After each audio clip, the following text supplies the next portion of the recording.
नमस्कार, सत्यदर्शन न्यूज मध्ये आपले स्वागत आहे. मी पायल शहा. एक नजर टाकूया आजच्या ठळक घडामोडीवर. नीट पेपर फुटी प्रकरणी सोलापुरात संतप्त आंदोलन. नीट 2026 परीक्षा पेपर फुटी प्रकरणामुळे देशभरातील विद्यार्थ्यांमध्ये निर्माण झालेल्या असंतोषाच्या पार्श्वभूमीवर भारताचा लोकशाहीवादी युवा महासंघाच्या वतीनं सोलापुरात जोरदार आंदोलन करण्यात आले. जिल्हा परिषद पूनम गेट इथं झालेल्या या आंदोलनात पंतप्रधान नरेंद्र मोदी, केंद्रीय गृहमंत्री अमित शहा आणि केंद्रीय शिक्षण मंत्री धर्मेंद्र प्रधान यांच्या प्रतिमेचं दहन करण्यात आले. भारताचा लोकशाहीवादी युवा महासंघाचे केंद्रीय समिती सदस्य ॲडव्होकेट अनिल वासम यांनी आंदोलनादरम्यान तीव्र शब्दात भूमिका मांडताना सांगितले,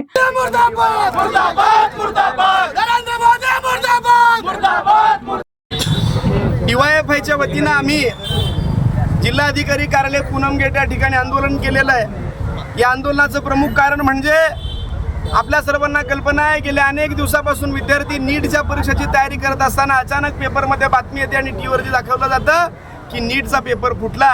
आणि जे विद्यार्थी तयारी केलेत त्यांच्या मानसिकतेचा आणि त्यांच्या आर्थिकतेचा आणि त्यांच्या पालकांच्या मनस्थितीचा काय परिणाम होईल हे आपण कधी कल्पना करू शकत नाही. इतकंच नसून पेपर फुटला ऐकल्या देशामध्ये जवळजवळ 3 विद्यार्थ्यांनी आत्महत्या केली.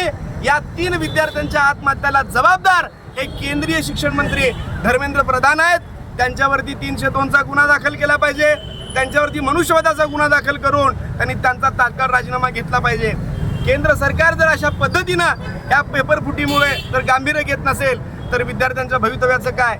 जेव्हा आम्ही म्हणतोय ही जी नॅशनल टेस्ट एजन्सी आहे ती NTA रद्द करा, आम्हाला प्रायव्हेट एजन्सी मार्फत परीक्षा नको, सरकारने थेट परीक्षा घेतली पाहिजे. इतके विद्यार्थी आज लाखो विद्यार्थी या सगळ्या वैद्यकीय क्षेत्रामध्ये आपलं उज्ज्वल भविष्य करण्यासाठी ज्या परीक्षेचा अभ्यास करतायत, आज त्यांच्या मानसिकतेचा विचार हे सरकार करायला तयार नाही. आणि 21 जूनला पुन्हा परीक्षा जाहीर केलेली आहे. प्रत्येक वेळी फॉर्म भरा, प्रत्येक वेळी पैसे भरा, हे कुणाच्या खिशात आणि कुणाच्या घशात जात आहेत हा मोठा प्रश्न आहे. म्हणूनच त्याचा तीव्र निषेध करण्यासाठी पहिल्या टप्प्यात आम्ही आज ठिकाणी धर्मेंद्र प्रधान, मोदी आणि शाह यांच्या प्रतिमेचं दहन केलेलं आहे. यानंतर आम्ही नुसतं दहन करणार नाही, या सरकारला घेराव घालणार आहे. आणि सरकार जोपर्यंत विद्यार्थ्यांच्या बाजूने निर्णय घेत नाही तोपर्यंत सरकारला स्वस्थ बसू देणार नाही, हा आमचा DYFIचा इशारा आहे. आज शनिवारी रोजी जिल्हाध्यक्ष विक्रम कलबुर्गी यांच्या नेतृत्वाखाली हे आंदोलन पार पडले. आंदोलनावेळी पोलिसांनी हस्तक्षेप करण्याचा प्रयत्न केला असता कार्यकर्त्यांनी पोलिसांमध्ये काही काळ धक्काबुक्की व गोंधळाचं वातावरण निर्माण झाले.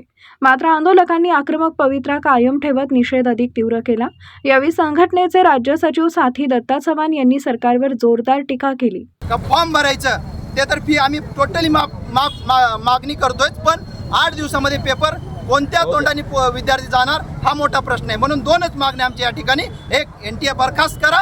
दुसरं, धर्मेंद्र प्रधान यांनी तात्काळ राजीनामा दिला पाहिजे नैतिक जबाबदारी घेऊन. ही मागणी आमची. या आंदोलनात युवा महासंघाचे जिल्हा कोषाध्यक्ष बाळकृष्ण मल्ल्याळ, विजय हरसुरे, बालाजी गुंडे, राहुल बुघले, सुनील अमाटी, अपाशा चांगले, किशोर झेंडेकर, योगेश अकीम, दिनेश बडगू, चंटी बिटला आदी उपस्थित होते.